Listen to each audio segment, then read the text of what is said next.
A ver, somos partes de la cadena alimenticia, porque Dios, ese Dios, allí nos creó como parte de esto. Nos creó comestible. Pero incluso sobre estas cosas debemos reflexionar porque aquí nos ayudan a comprender que quien nos hizo tiene un solo problema, el de hacernos para que podamos usarnos a nosotros mismos. Y punto. Todo lo demás eran, en todo caso, consecuencias imprevistas o consecuencias que no se podían evitar y que en todo caso había que tener en cuenta. Eso es suficiente. El discurso al que se refería Lorena, el acto poético de la creación, pero lea la Biblia y por favor, hay una persona que está en primera fila, me pidió que escribiera algo sobre la Biblia y le escribí. Es decir, si quieres hacerte un favor, lee la Biblia y luego dime dónde encuentras el acto poético de Dios de la creación. Pero por favor, dime qué es, déjame ver el verso, déjame verlo, yo te pido con amabilidad. Si encuentras el versículo donde habla del amor incondicional de este Dios, de este Yahvé de la humanidad, muéstramelo. Me lo tienen que mostrar porque yo no lo he encontrado. ¿Lo entiendes? No lo he encontrado, digamos, yo soy un mal lector de la Biblia y se me escapó. Pero si lo encuentras, cierto es, me lo pueden decir. Porque yo no lo interpreto. Porque sabes que en Levítico dice, ama a tu prójimo y claro, entonces ve y mira dos pasos después lo que dice sobre el prójimo. El prójimo es el prójimo de tu tienda, de tu clan, de tu tribu.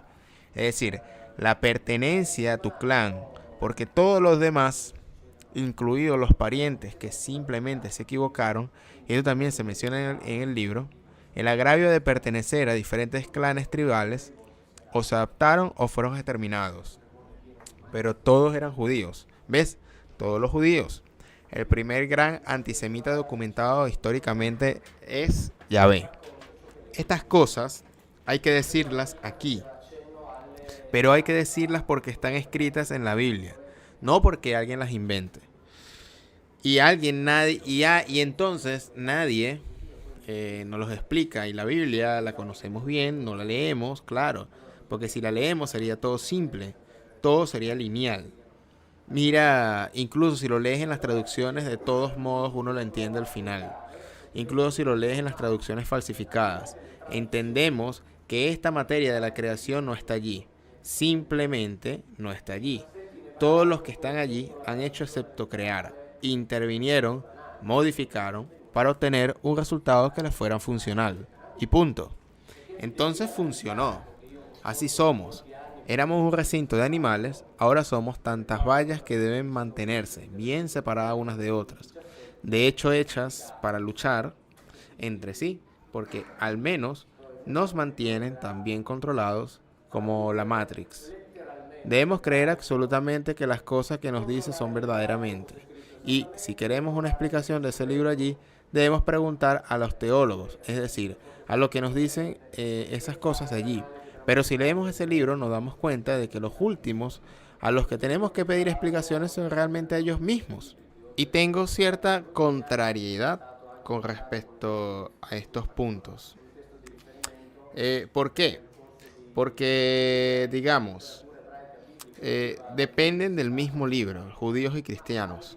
Entonces los judíos, con razón, dependen de ese libro allí, porque es su libro.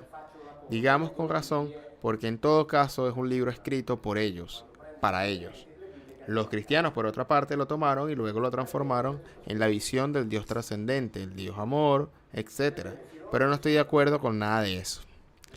Entre otras cosas, debo decir que el rabino Ricardo Di Segni, en los últimos años, también se está volviendo bastante explícito cuando, por ejemplo, dice repentinamente, cuando los cristianos, se pregunta él, ¿cuándo los cristianos dejarán de hablar mal de los fariseos, siendo que todo el judaísmo es fariseo?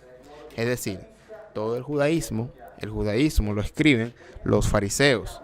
Pero nosotros, los fariseos, tenemos un concepto negativo. ¿Por qué? Porque nos dijeron que Jesús discutió con los fariseos, entonces Jesús hizo estallar todo lo que era Antiguo Testamento para introducirse. Y no.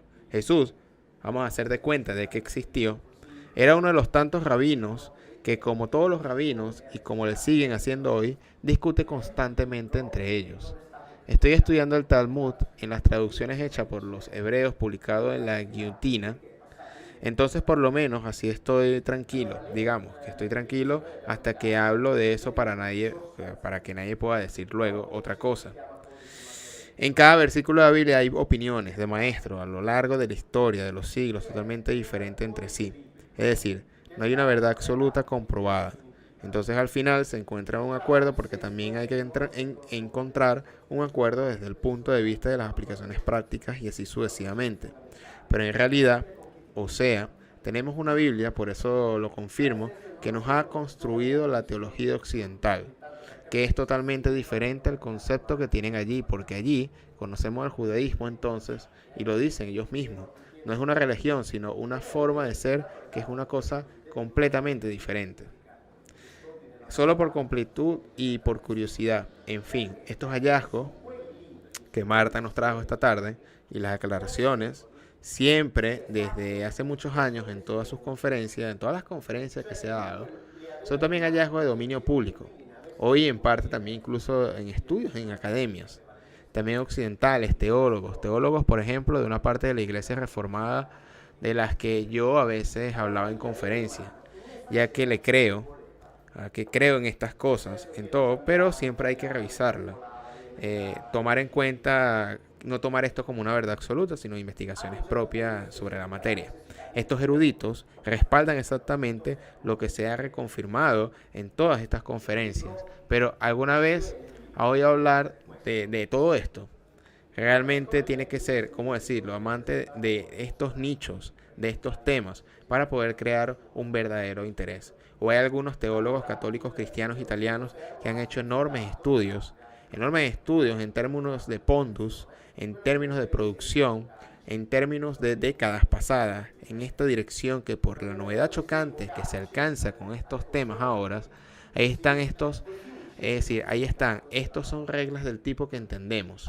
La traducción literal no lleva a justificar cierta opción ética o normativa.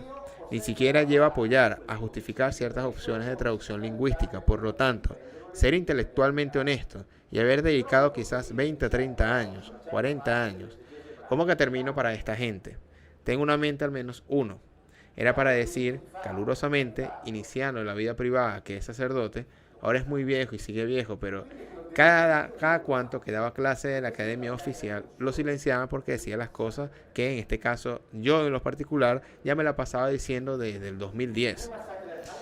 Dijo en audiencia clasificada uno de estos sacerdotes de personas que sabían hebreo, pero que tenían que escuchar una interpretación distinta y diferente al texto literal. Otra pregunta, ha habido leyes que se han hecho en virtud a la lectura de la Biblia que nos han dado la Iglesia Católica. Y mucho del público le gustaría saber al menos un par, 2 o 3 leyes y cómo las habría escrito en su lugar. Otra cosa, una pregunta para, en este caso, esta conferencia, sobre la creación, donde hay una falsificación que a partir de 1200 a.C. nace, es decir, que hubo una falsificación de la verdad. Quiero decir que hay una verdad verdadera, pero hubo denuncias que habían escritos de metáforas que querían hacerlo con un halo de misterio para esconder esas verdades. Eso ya se denunciaba desde el año 1200 a.C. Eso ya lo dije desde otras conferencias. ¿Qué cambia entonces conocer esta verdad y conocer la verdad, por ejemplo, oculta de la Iglesia Católica? Hay más preguntas, por ejemplo, la creación no viene de la nada. Entonces, ¿de dónde viene? Y la cuarta pregunta que el público se hace es que, ¿qué garantías de citas se puede decir sobre la interpretación de la lectura que he realizado aquí en la conferencia?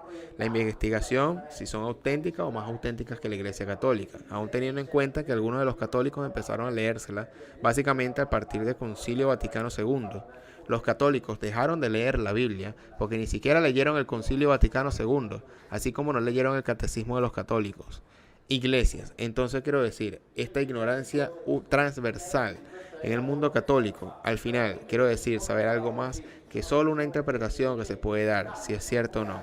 ¿Y qué cambiará esto para nuestra vida? Entonces son tantas preguntas que de una forma u otra puede consternar a la persona que empieza a buscar.